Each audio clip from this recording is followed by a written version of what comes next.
La gente tiene miedo de lo diferente. Algunas familias lo ven pues como es un detrimento, qué dirá la gente. A veces pensamos que exageramos algunas emociones o sentimientos. Es bien importante decir, no puedo solo. La gente tiene miedo de perder el control. Nadie puede solo y necesito que me ayuden. Pero lamentablemente no vamos más allá del tema. Eso puede definir tu vida y puede definir entre que te hundas en la ansiedad o en la depresión o entre que salgas y mejores.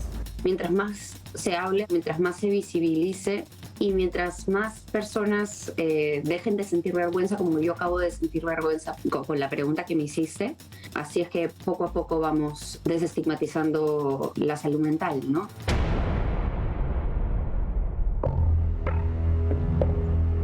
La frase mente sana en cuerpo sano parece hoy en día un ideal muy lejano. Encontrar el equilibrio y bienestar en nuestras vidas es un trabajo diario, complejo y prioritario. ¿Pero lo tomamos en cuenta? Así es, muchas veces la salud mental es dejada en un segundo plano.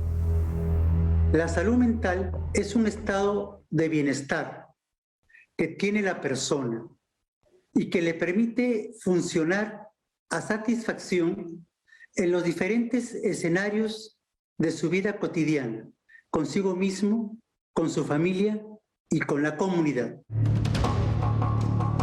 Y sus consecuencias no tardan en salir a la luz.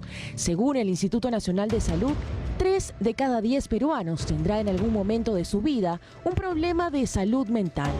Una problemática que necesita ser visibilizada y normalizada en una sociedad que parece todavía arrastrar un estigma. ¿Alguna vez ha ido al psicólogo? No, no he ido a un psicólogo. ¿Qué mejor psicólogo que nuestra familia, que nos da el ánimo, que nos levanta? La Especialista. Yo escatimo que debe ser muy importante que un especialista nos vea, pero para unos cuantos que creemos que existe un Dios que nos protege, esa es la psicología más importante que nosotros mismos nos podemos dar. ¿Y en toda su vida alguna vez ha ido a un psicólogo? No, nunca. ¿Por qué? Porque yo mismo me soluciono mi problema. No es necesario estar con un psicólogo, porque el psicólogo lo primero que va a saber, quiere saber la vida de uno. Eso es lo que me han dicho. ¿Por qué no querría contarle a un especialista su vida? No, señorita, no. Pues aquí. La psicología está en la calle. ¿Cuántas veces has ido a un psicólogo? Bueno, 2 veces nada más. He tenido la oportunidad de estar con psicólogo y me ha ayudado bastante. Y realmente sí lo recomiendo. Y ahora, durante pandemia, ¿qué de repente sentimientos te han venido? Ansiedad creo que últimamente todos lo estamos presentando y a veces es bueno y lo recomiendo ir a un psicólogo antes de que presenten problemas porque también ayuda a enfrentar si es que vienen otros. Entonces sí es recomendable y bueno, pues hay que ver la manera de salir de esto. Una sociedad con estereotipos que muchas veces invalida o genera la resistencia en personas para acudir a un psicólogo o psiquiatra. ¿Por qué es tan difícil aceptar que se tiene un problema? Todavía es evidente que hay mucho estigma. Se cree que la depresión, en primer lugar, solo le puede pasar a la gente débil, que no puede enfrentar los problemas, o que cómo es posible que no pueda superar una tristeza, que lo puedes hacer solo. Y eso tiene que ver con el desconocimiento, con el estigma, con el temor de aceptar que podamos tener un problema de salud mental, pero que el problema de salud mental es como cualquier otra enfermedad. Las frases más comunes son, primero, que alguien quiere llamar la atención, ¿no? Que estamos siendo muy intensos o que estamos exagerando, que es cuestión de actitud, que hay que poner de nuestra parte. Y son frases que yo creo vienen de la necesidad de una persona de como aliviar el dolor de alguien, ¿no? Decirle como, sal de eso, ¿no? Como ya, siéntete bien, porque nosotros mismos, nadie nos ha enseñado a tolerar sentarnos con el dolor nuestro ni otra persona. Es bien difícil este estado de calma frente a alguien que estoy viendo que quiero y que está sufriendo sin querer aliviarle el dolor. Esas frases invalidantes lamentablemente terminan dando la vuelta, ¿no? Es decir, la persona ya no confía en mí, ya no me busca, porque siente que en lugar de ello sostenerla, la estoy juzgando, ¿no? La estoy criticando. Pero especialmente esta pandemia ha demostrado que todos tenemos cierta susceptibilidad de tener efectos negativos y que a veces necesitamos ayuda profesional y que eso no tiene nada de malo. Lo malo es que no existe una atención suficiente ni en cantidad ni en calidad, ni en el ámbito privado ni público para atender estas importantes demandas. La poca información sobre prevención, atención y signos de alerta temprana pueden llevar a casos extremos como el de María, cuya hermana Tula Jiménez Arellano, de 32 años, desapareció hace 2 meses en Cerro de Pasco. Descubierto que tenía de repente desde antes señales que nosotros no veíamos, que podría ser un problema serio que se ha despertado con la pandemia. En el caso de un familiar, ¿no?, que ahora está con esquizofrenia, siendo una persona sana. La psicosis, el miedo, las noticias que veía día tras día, el miedo a salir a la calle, entonces entró como que en el estrés. Mi mamá en su ignorancia le ha llevado a una iglesia porque pensaba pues que está poseída, que no, decía, escuchaba voces, la golpeaba, la azotaba, a golpes le querían hacer confesar sus pecados, ¿no? En ese lugar había un pastor que se aprovechó de mi hermana, es el señor Serafín Escobedo. Esta persona se hace pasar como un pastor y simplemente es un farsante porque no hay exorcista, no hay liberador. Ellos han impedido que mi hermana sea tratada en un centro especializado. ¿Dónde está su hermana? Ahorita no sabemos, esta persona se la ha vuelto a llevar. ¿En qué provincia? En Cerro de Pasco se la ha llevado. ¿Y han hecho la denuncia? Sí, es que dicen que ella es persona mayor, pero no toman en cuenta que ella tiene un problema psiquiátrico bien grave y justamente habíamos venido para presentar la denuncia en la Defensoría del Pueblo porque el fiscal lo que ha hecho es archivar todas las denuncias que yo hice. ¿Nunca nadie se había dado cuenta que tenía algún rasgo? De repente, claro, en su personalidad ciertas cosas que de repente no eran tan normales, pero decíamos pues era su manera de ser, ¿no? En el siguiente bloque aprenderemos a reconocer los trastornos más comunes, cómo actuar y cómo visibilizar este problema.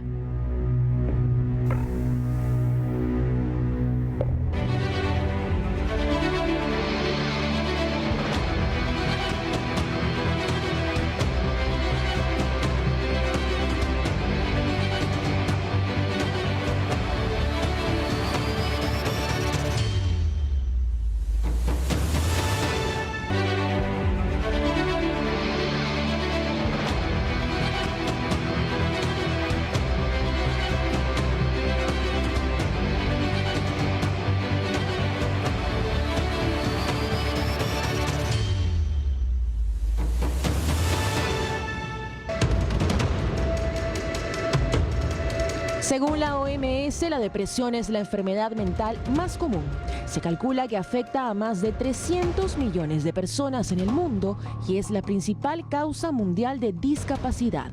Causa gran sufrimiento. En el peor de los casos, podría conducir a quitarse la vida, como lo hicieron 200 peruanos entre enero y abril. Preste atención a los siguientes síntomas para detectarla y actuar a tiempo. La persona que la padece comienza a sentirse triste, se siente con poca energía para realizar las cosas, tiene poca vitalidad. Ya hay un desgano mayor, no hay ganas de trabajar. Hay pensamientos pesimistas, uno suele ver el vaso medio vacío en vez de medio lleno, y su relación con los demás disminuye. La persona con depresión tiende a aislarse. O esto se va complicando con presencia de trastorno del sueño, trastornos del apetito. El cuadro depresivo puede llevarnos a extremos, de comenzar a creer que la vida no tiene sentido. Hay un déficit de neurotransmisores en el cerebro que hay que compensar a través de la medicación. Es como cuando una persona tiene diabetes, tiene hipertensión, tiene asma. El estrés laboral, el miedo al contagio del virus, problemas familiares y mucho más ha detonado en cuadros de ansiedad. La ansiedad es esta sensación de agitación, de una serie de señales físicas como la sudoración, la falta de respiración, que es acompañada por una preocupación sin una causa específica, ¿no? En la persona con ansiedad usualmente hay pensamientos más asociados a ¿qué pasa si hago esto? ¿Y si pasa esto en mi vida? ¿Y si, no sé, cometo este error? ¿No? Tenemos como mucha duda en las decisiones. Y muchas veces la ansiedad viene acompañada de ataques de pánico. Si ya estamos de pronto empezando a tener falta de aire, palpitaciones o sensaciones de que me voy a desmayar o marear sin algo físico que realmente puede estar ocasionando esto, temor o pánico de pronto estar en un lugar cerrado, ¿qué hacer ante un ataque de pánico? Si estamos en casa o acompañados, la familia lo que debe hacer es primero buscar un espacio tranquilo donde la persona pueda tomar asiento, abrir las ventanas, iniciar ejercicios de respiración y relajación que casi todos conocemos, ¿no? Inhalamos lentamente por la nariz y exhalamos lentamente por la boca hasta que logramos que la persona se pueda estabilizar. Si a pesar de ello esto continúa, es importante buscar ayuda profesional. Si nos da de pronto estando solos en la calle, si estamos en auto, detenernos, buscar un espacio tranquilo y poner en práctica la respiración. Inmediatamente buscar a través de la línea telefónica a un familiar o a un amigo que en ese momento nos pueda acompañar. También están los TOCs, trastornos obsesivos compulsivos. Los trastornos obsesivos compulsivos son una forma de ansiedad que consisten en tener un pensamiento o varios pensamientos dentro de la mente de una persona sin poderlos controlar. Estos se llaman obsesiones y están generalmente acompañados de compulsiones. Las compulsiones son comportamientos repetitivos. También hay otros trastornos mentales y del comportamiento que afectan seriamente el funcionamiento de la persona. Estamos hablando de los cuadros psicóticos, estamos hablando de la bipolaridad, estamos hablando de la esquizofrenia. La esquizofrenia es un cuadro psicótico. La persona que sufre esquizofrenia tiene trastornos del pensamiento. Por ejemplo, llega a pensar cosas totalmente irreales. Puede pensar que algunas otras personas o el mundo en general está en contra de ellos, les quiere hacer daño. Eso se llama delirio de persecución. La persona con esquizofrenia puede tener alucinaciones también, puede escuchar voces que le hablan, que lo insultan, puede escuchar conversaciones entre personas que solamente existen dentro de él. Son las llamadas alucinaciones. Esta pandemia pues nos ha llevado a tener muchos problemas mentales, ¿no? Exclusivamente pensar de que, por decir, estamos encerrados y de pronto salimos y nos contagiamos, entonces eso que enferma, ¿no? Ahora mismo estamos saliendo todos protegidos, pero no sabemos si vamos a llevar el virus a casa. ¿Qué pasa si alguien en casa está con depresión, con ansiedad? ¿Cómo lo ayudaría? Motivándolos. A veces, por ejemplo, a mi hijo que ha perdido su trabajo, los dos han perdido trabajo. Entonces yo le digo, vamos a sobresalir, pero de otras maneras, entonces creando pequeñitos negocios o haciendo algo, ¿no? La llegada de la pandemia en marzo del 2020 trajo consigo largas semanas de encierro. En algunos casos significó compartir el techo en forma forzosa, en otros, un aislamiento en solitario. Casi me vuelvo ciego por estar metido en mi casa, no conversar con nadie. La socialización se volvió virtual. Videollamadas y mensajes reemplazaron el contacto físico. Un virus acechando las calles generó un cambio radical que afloró miedos, frustraciones, pérdidas e incertidumbre. La humanidad se enfrentaba cara a convivir con sus propios pensamientos y emociones. Este giro inesperado incrementó los casos de problemas de salud mental en todas las edades. En todas las familias peruanas hemos podido tener de manera cercana la pérdida de un familiar, el contagio del COVID y que marca las emociones de la familia por el incremento del temor al contagio, el pensamiento de muerte, que los niños piensen que de pronto ya no van a volver a ver a ese padre o a esa madre que de pronto se contagia y que tiene que entrar a un servicio de hospitalización. Y hay muchas emociones, hay muchos temores. Sumado a esto también los problemas psicosociales, la pérdida de trabajo, el desempleo, la incertidumbre, la sobrecarga de trabajo en los hogares debido a que ahora los niños no van ya a la escuela, el trabajo remoto. Antes de la pandemia, nosotros, a través de los estudios del Instituto Nacional de Salud Mental, habíamos encontrado que aproximadamente el 20% de nuestra población tenía algún tipo de problemas de salud mental. Actualmente se considera que ese porcentaje se ha incrementado al 32%, 35%. En mayo, durante la cuarentena, la primera ola, la Organización Panamericana de la Salud y el Ministerio de Salud hicieron una encuesta digital. Se encontró que aproximadamente 6 de cada 10 peruanos tenían malestar emocional. El 55% problemas para dormir. El 42% problemas de apetito. El 13% pensamientos o ideación suicida. Y 4 de cada 10 tenía síntomas asociados a depresión moderada a severa. Una encuesta del Instituto de Estudios Peruanos de mayo del 2020 reveló que 7 de cada 10 peruanos manifestaron sentir angustia, más del 58% tenía malestar emocional, más del 52% síntomas de depresión y más del 9% confesó tener deseos de morir. Las personas que más han empezado a acudir a solicitar atenciones psicoterapéuticas han sido los jóvenes. Estamos hablando de personas entre 20 a 30, 35 años. Estamos hablando que de esa población aproximadamente el 50% corresponde a esa edad. Estos jóvenes también han entrado a hacer tremendos trastornos de ansiedad, tipo estrés, producto de estar sometidos a esta situación de la pandemia, del confinamiento, y ya vemos cómo incluso algunos de estos jóvenes se han desordenado, porque eso es una cosa, eso es el otro asunto del cual no se habla, solamente se habla a veces de los trastornos, pero no se está hablando de los desórdenes de comportamiento, y uno de ellos ha sido bastante frecuente, la depresión, relacionado con la pérdida laboral, cuando han perdido los familiares, cuando han perdido los hijos, que están sufriendo mucho, están muy angustiados, el confinamiento, lo que les ha pasado. Claro, ahora están con esto de la vacuna, como que se ha generado un poquito de esperanza, pero igual, o sea, siguen con esto y, por ejemplo, los cuadros de demencia senil. Encontramos un incremento de la violencia intrafamiliar. Ya antes de la pandemia había y ahora se ha incrementado más.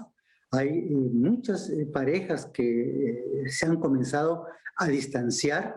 El feminicidio es fundamentalmente un inadecuado manejo, por ejemplo, de la celotipia, de la irritabilidad y la ansiedad que va a llevar a las personas a que no solamente por un asunto de machismo, sino por un asunto de no saber manejar esta emoción de la celotipia, la irritabilidad o la agresividad.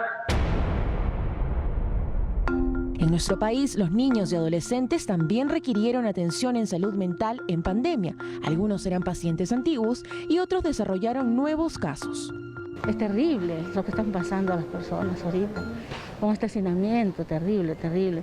Los chicos se ponen nerviosos, demasiados hiperactivos, no saben qué hacer. Por rato se pone nerviosa, grita, ¡ay! Grita ella. Yo agarro, le doy agüita, le saco, le lavo su carita. ¿Y ha pensado en consultar a un psicólogo? Sí, me dice que es los nervios. Los problemas de salud mental en niñas y niños de 6 a 11 años, en general, el 32.6% estuvo en la categoría de riesgo para presentar por lo menos un problema de salud mental. sea de tipo emocional, conductual o atencional. En tanto que en adolescentes entre 12 a 17 años, los resultados fueron que el 29.6% estuvo en esta misma categoría. Más de 180.000 peruanos fallecieron a causa de la COVID-19. Los especialistas nos explican cómo manejar un duelo en pandemia. Les ha llevado, diríamos, a estar viviendo un momento de estrés muy grande que incluso no se llora, sino ya se empieza a llorar y a sentirse cuando ya el ser amado, el ser querido, el familiar se ha ido. Para realizar ese duelo, esa ceremonia de despedida que solíamos hacerlo previo a la pandemia y que nos permite cerrar ese círculo de emociones. Recogemos de pronto las cenizas de nuestro ser querido y lo que podemos hacer es velarlos desde casa, reunirnos alrededor de este ser querido, los familiares cercanos, las misas virtuales donde podemos recibir la compañía de muchos amigos, familiares, incluso dentro o fuera del país. Es un proceso donde las personas van acostumbrándose al hecho de que ya no van a volver a ver a ese ser querido, no van a poderlo tener en la mesa, no van a poder conversar con él, pero se tiene que respetar. Cada persona tiene un tiempo para procesar este duelo.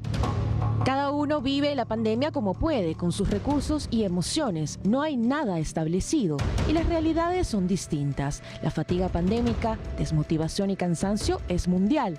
Hay que aprender a sobrellevarla y descartar hábitos que no contribuyan, como la sobreinformación o la idealización presentada en redes sociales.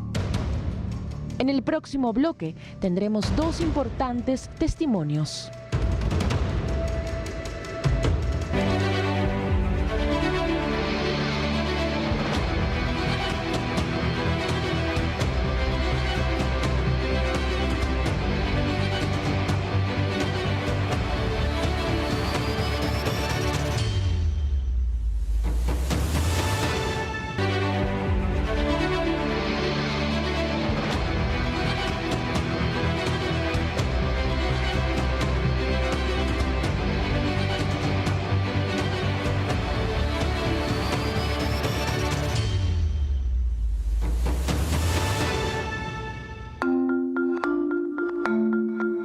Hablar de salud mental es una tarea aún pendiente, sin embargo, cada vez más personas se atreven a contar su testimonio de vida.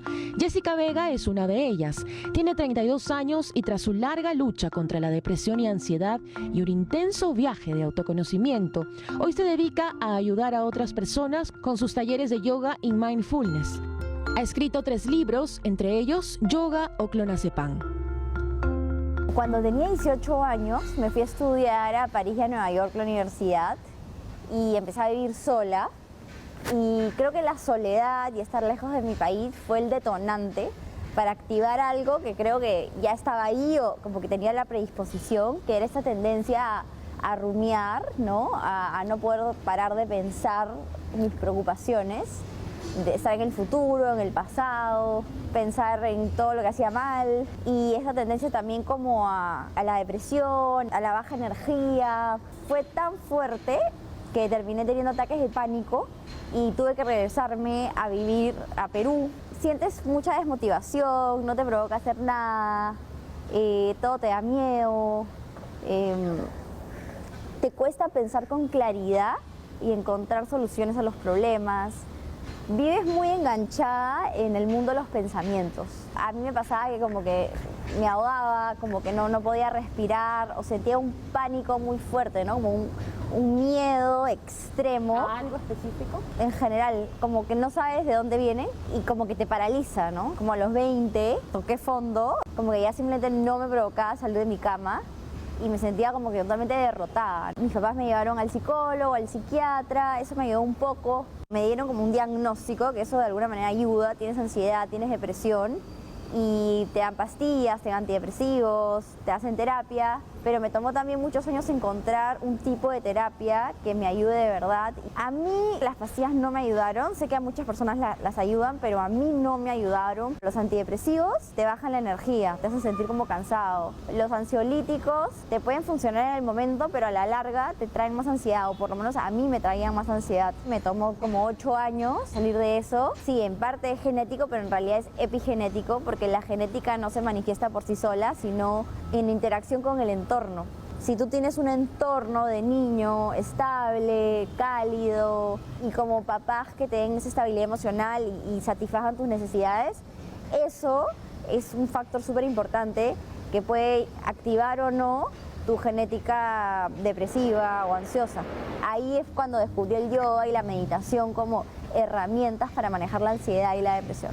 Uno de los primeros problemas es que juzgamos nuestras emociones negativas, entonces creemos que sentir miedo, tristeza, ira están mal, cuando en realidad son emociones humanas completamente normales y válidas. Es no sentirnos mal por sentirnos mal, y es empezar un proceso de aceptación y de autocompasión para poder integrar todas nuestras emociones. O sea, tan solo verbalizar lo que tú sientes y describirlo de manera detallada, ya sea por escrito o a alguien más, decírselo a alguien más, te calma. Sobre todo si la persona que te escucha es una persona validante, que muchas veces caemos en este diálogo de autocrítica o de autoodio o de vergüenza o de culpa por errores que hemos cometido o por fracasar en alguna relación amorosa o en el trabajo o en algo de la vida. Y en realidad es importante que notemos cuando nuestra mente entra en este piloto automático de autocrítica y rápidamente desafiemos esa voz. Me dedico a trabajar únicamente con personas que sufren de ansiedad, depresión o somatizaciones del estrés, como enfermedades autoinmunes, psoriasis, fibromialgia, migrañas, colon irritable, gastritis, eczema. Y nada, me encanta mi trabajo porque realmente las herramientas de mindfulness, de meditación y de yoga que les enseño realmente les sirven. Pedir ayuda es una antidepresión natural. Es bien importante decir, no puedo solo, nadie puede solo y necesito que me ayuden. Eso puede definir tu vida y puede definir entre que te hundas en la ansiedad o en la depresión o entre que salgas y mejores. Si estás pasando por un momento difícil, tienes que saber que hay solución, hay herramientas y hay muchas maneras de mejorar.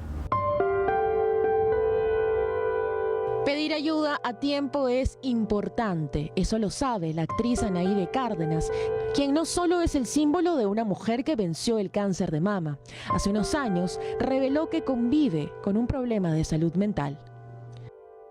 No tienes por qué sentir vergüenza de pedir ayuda. Todos pasamos por esto. Y quien diga que no, probablemente esté mintiendo. Yo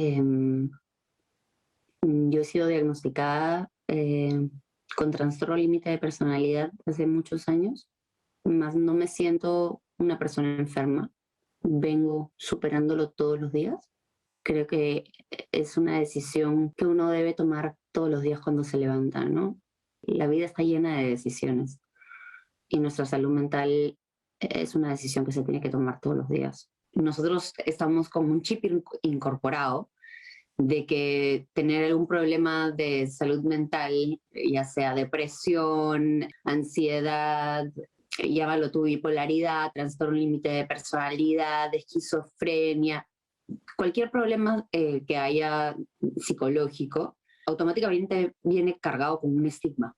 Claro que no me es fácil hablar de esto. ¿Cómo es que uno se da cuenta que tiene un problema? Es cuando empieza a no sentirse bien y que esto que le está pesando empieza a inhabilitarte de hacer tus tareas básicas del día. Cuando algo te inhabilita ir a trabajar, estudiar, pararte de la cama, comer, necesidades básicas, simples. Cuando estás creciendo, realmente no llegas a entender del todo lo que está pasando, ¿no? Y no es hasta que llegas, creo, al lugar correcto, con las personas correctas o con el terapeuta correcto, que dice, ok, ven acá, vamos, y yo te voy a enseñar, o yo te voy a ayudar, ¿no?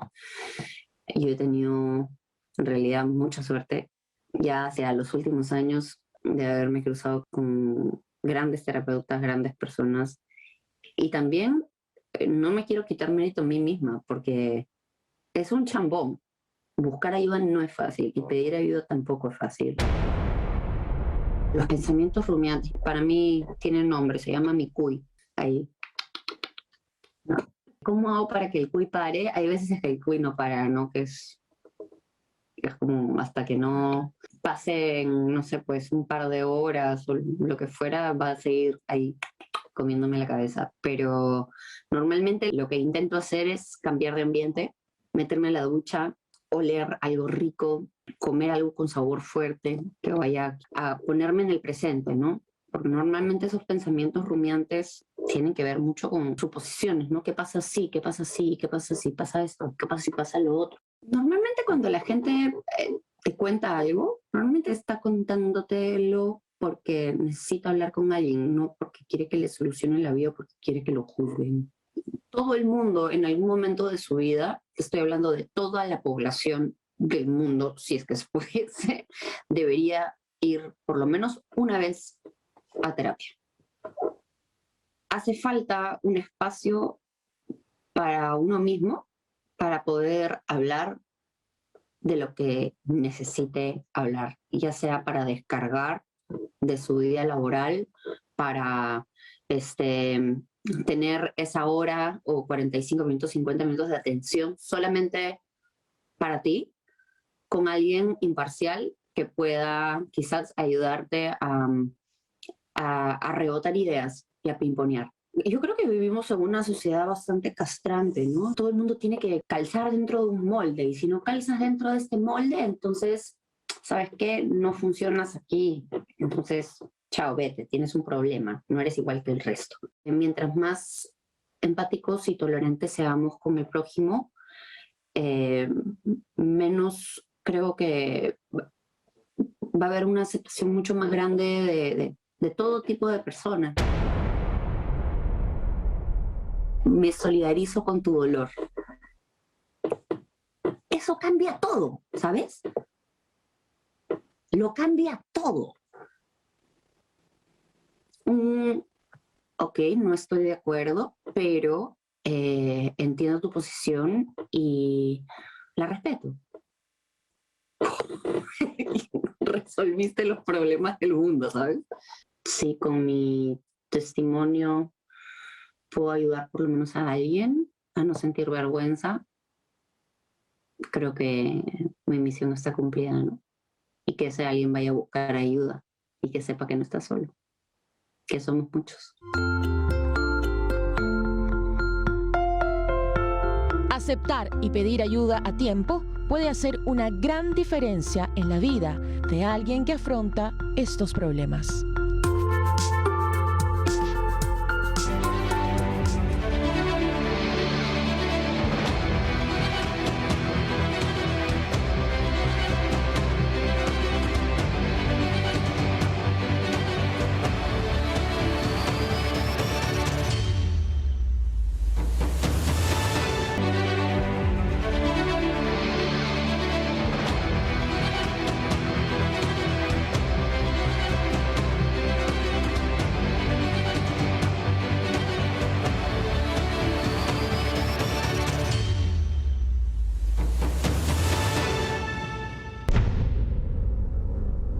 Pedir ayuda y recibir tratamiento a tiempo es fundamental para la recuperación. Las herramientas son muchas, pero dar el primer paso es casi siempre lo más difícil. Yo creo que para reconocer que uno necesita ayuda, tiene que sincerarse consigo mismo, ¿no? Tiene que decir, ya, yo creo que ha llegado el momento en el que esto afecta a mis días, ¿no? Siento que no funciono de la misma manera en mis actividades diarias, en mis labores, en mi trabajo, en mis relaciones sociales, y diferentes partes de mi vida ya están siendo afectadas. Cuando se acepte que se afronta un problema, hay varias opciones para encontrar un especialista. ¿A dónde podemos acudir? El Ministerio de Salud cuenta con centros comunitarios de salud mental y sus direcciones se encuentran en la web del MINSA. La idea es tener un centro de salud mental comunitaria por cada 100.000 habitantes. Este año, el año del Bicentenario, la meta es llegar a 281 centros de salud mental comunitaria. Ya nos encontramos en 203. La atención en el Ministerio de Salud es gratuita. Tiene acceso a la consulta ambulatoria, a los medicamentos, a la psicoterapia, a la rehabilitación psicosocial, a la rehabilitación laboral, inclusive a la hospitalización. También está la línea gratuita 113 con la opción 5 de orientación en psicología. Podrá recibir ayuda de expertos. De pronto tenemos dudas, no sabemos qué hacer ni a dónde acudir y a veces eso nos genera temor, vergüenza, preguntarle a un conocido, a un familiar. Tienen la opción de llamarnos a esta línea donde encontrarán el consejo y la orientación de los profesionales de psicología para poder guiarlos al establecimiento, al centro de salud mental comunitario más cercano a su domicilio. Además, puede buscar centros o consultorios privados y en la página del Colegio de Psicólogos puede asegurarse de que cuenten con una colegiatura. No tengan miedo de ir al psicoterapeuta. El psicoterapeuta está justamente preparado para generar bienestar en las personas. Y las personas que tienen bienestar son las que disfrutan de la vida, son las que disfrutan de su familia y su familia disfruta de ellos. Deben de saber que efectivamente hay esperanza, hay alternativas y sobre todo estas alternativas las tenemos aquí en nuestro país.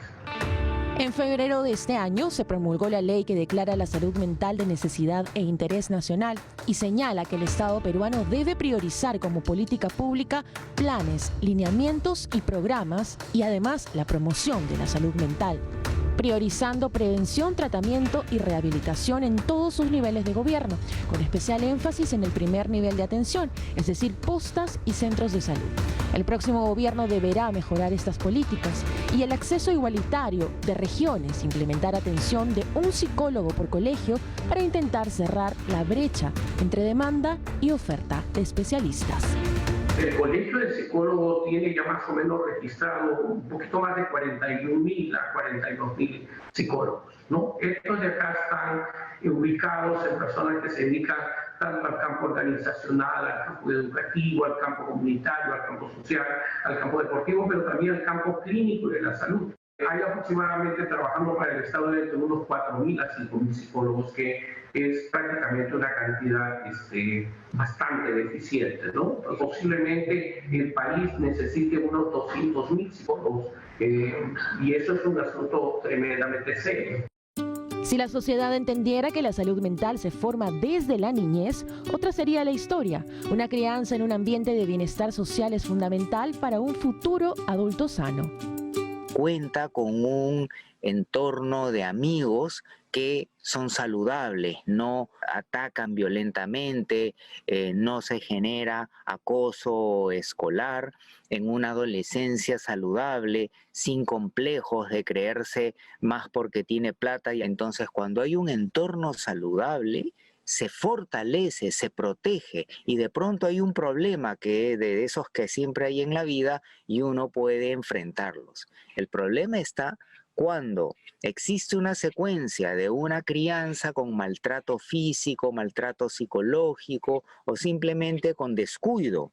Se entra a un colegio con acoso escolar, con profesores que maltratan psicológicamente a los niños. Vamos viendo relaciones de pareja conflictivas y creemos que eso es lo normal. Se crece en una adolescencia con muchos complejos y llegan a la adultez con la cabeza enredada y pasa un tema y la posibilidad de desarrollar ansiedad y otros problemas va a ser mucho más alta. Se usa mucho la crianza negativa, la crianza aversiva, cuando debe utilizarse la crianza positiva. Y la crianza positiva está en función de una serie de principios de adquisición de buenas emociones y de buenas conductas.